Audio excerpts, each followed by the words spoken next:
Borrowing a brand or building a network from somewhere, presumably in northeast Nigeria, Boko Haram this weekend pledging allegiance to ISIS, the radical sect's loyalty oath, in competition with another big announcement. Chad and Niger claiming a new cross-border offensive against Boko Haram. How are these two announcements linked? How's the military campaign going so far? What's the view of the local population? And with Islamist radicals shooting up a restaurant in Mali's capital, killing 5, how much can you connect the dots between Boko Haram and insurgents in Mali, originally rooted in Algeria, chased out of the north by French-led forces, but whose strategy seems to be to keep drawing in the West? Today in the France 24 debate, we're talking about Jihadists Without Borders. And with us from Calabar in Nigeria, journalist Philip Obaji, founder of the One Game campaign. Thank you for being with us. Tell us what One Game is. Well, basically what One Game does is to promote basic education, particularly in northeastern Nigeria. You know, in Nigeria, we have about 10.5 million children who are not in school. So about 9.5 million of those children reside in the northern part of the country.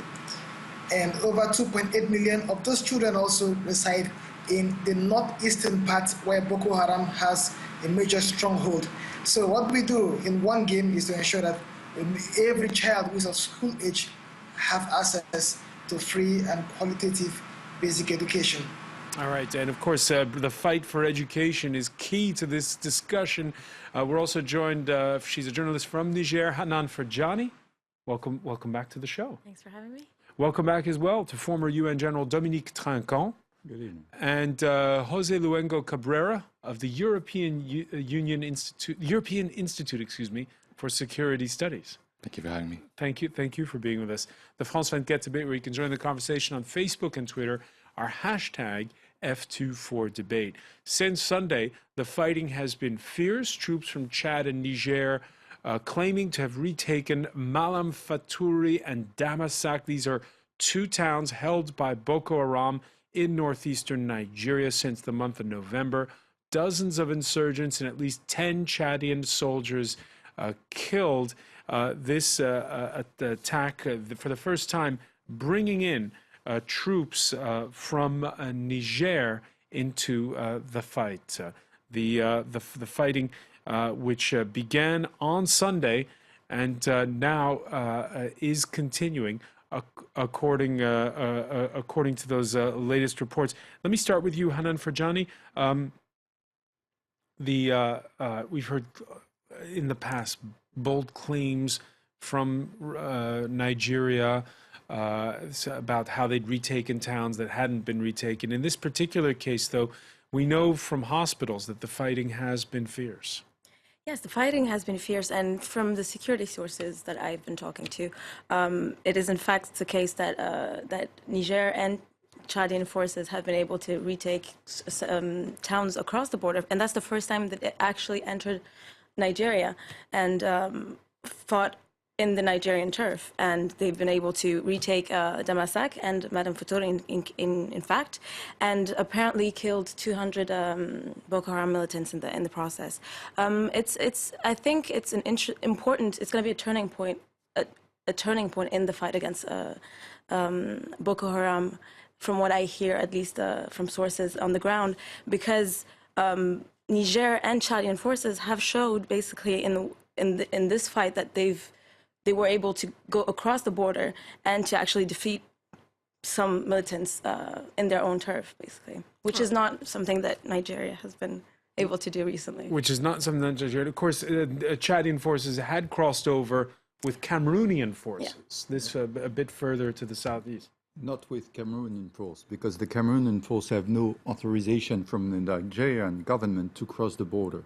Only Niger and Chad has the authorization, which is a part of a problem, because due to this attack today, it was shown that Boko Haram is on a very bad slope. And it's the first time that they were defeated like that after a month with the Nigerian army doing nothing. But on the other side, on the western border, on the Cameroon border, the Cameroon forces are only on defensive. President Biya and the Minister of Defense has reorganized the whole north of Cameroon in order to defend Cameroon, but they have no authorization to cross the border. And that's why the Chadian forces cross the border between Chad and Cameroon to be ready to cross the border with Nigeria in place of the Cameroon force who are not allowed to do that. And how do you explain that the Chadians have the right to, but not the Cameroonians? An old story between Cameroon and Nigeria. You remember Bakassi, the border, the dispute about the border between Nigeria and Cameroon. It was solved, I can't remember, 10 years ago by judgment. And all this part of the border was given to Cameroon. And since this dispute, there was always discussion between Nigeria and Cameroon. You're not far from the Bakassi Peninsula, Philip Obaji. Your thoughts on that troops from Niger and Chad can cross over, but not from Cameroon? Well, Nigeria's President, Goodluck Jonathan, somehow has been able to create, a kind of relationship with the presidents of Niger and Chad. If you can remember, about 3 months ago, President Jonathan paid 2 visits to N'Djamena, the Chadian capital. So details of what both presidents discussed, that's talking about President Idris Deby of Chad and Jonathan of Nigeria, what they discussed was not made public to journalists. But we have seen a series of meetings between President Jonathan and the presidents of Niger and Chad.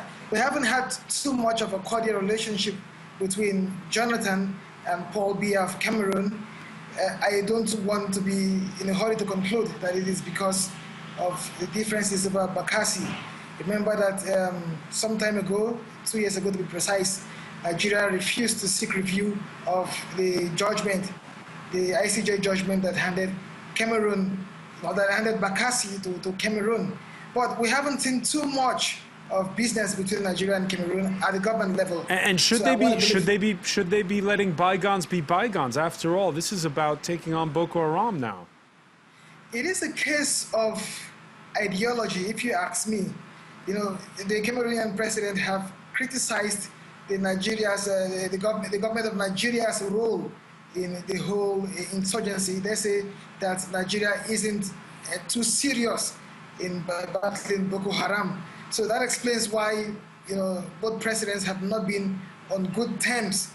But, Jonathan has made it a point of duty to speak regularly with, his counterparts from Chad and Niger. So that has made it easy, for the Nigerian government to grant access to these 2 countries to get into Nigeria's territory. But Cameroon has said that they are really involved. They have a lot of role to play, even though its military and that of Niger will only focus on defending the borders so as not to allow Boko Haram militants escape into these 2 countries, while Chad and Nigeria will have soldiers on the field, on the battleground, fighting against Boko Haram. But, Niger and Cameroon will remain on the borders. Boko Haram have usually fled into Cameroon, and they have used Cameroon as route for arms and other personnel.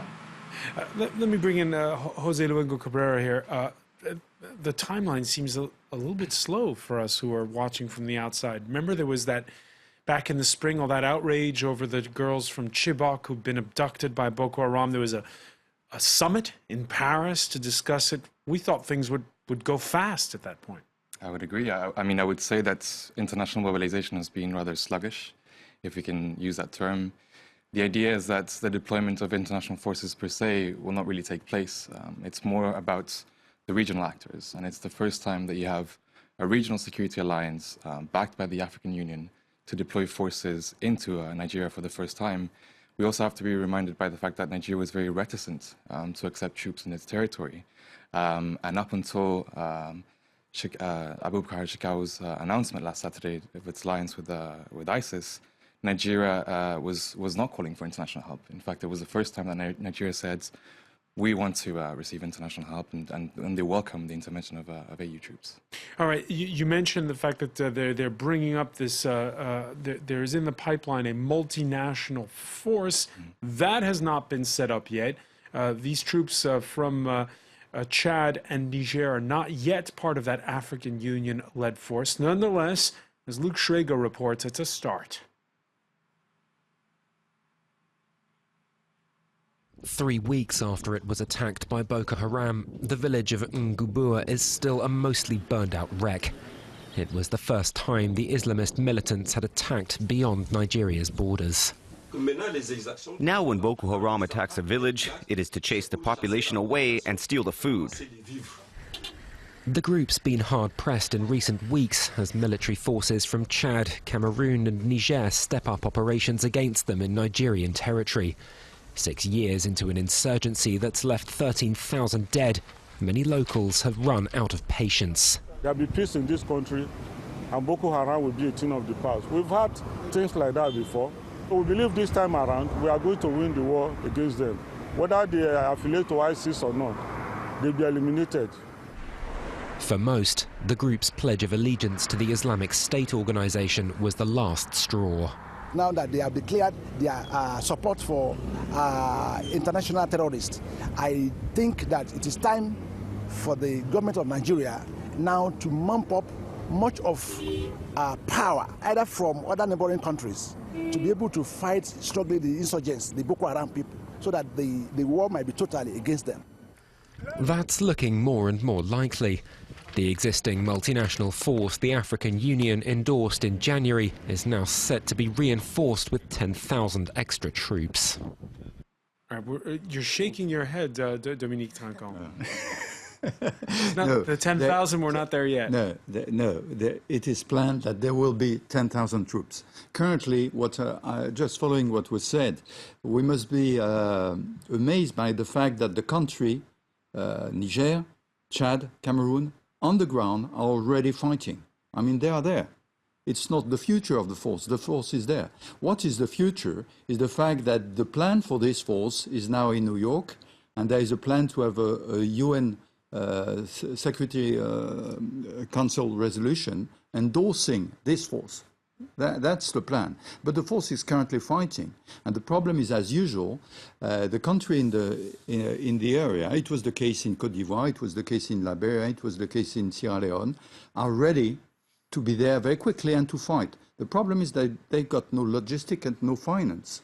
And so this is in New York in order to have finance. This is the problem, but the troops are there. Hang on, you mentioned New York, but those three neighboring states are all former French colonies.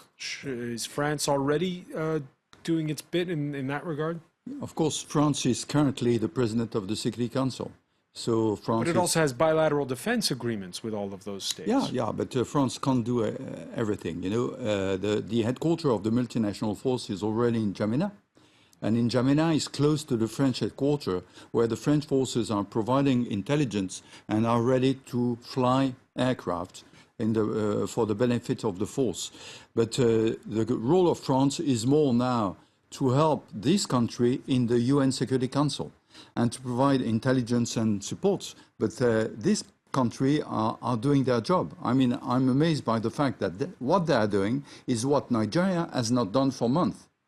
All right, Nigeria getting a bit of a beating among the viewers, too. Aziz writing on Twitter, Nigeria refuses to let Cameroon forces to pursue Boko Haram on its land because of political conflicts. Where is the moral in this tale is basically what Aziz is saying. Hanan Farjani, your thoughts on also this offensive and the uneasy way in which it's happening? I think I completely agree with what Aziz has just said here.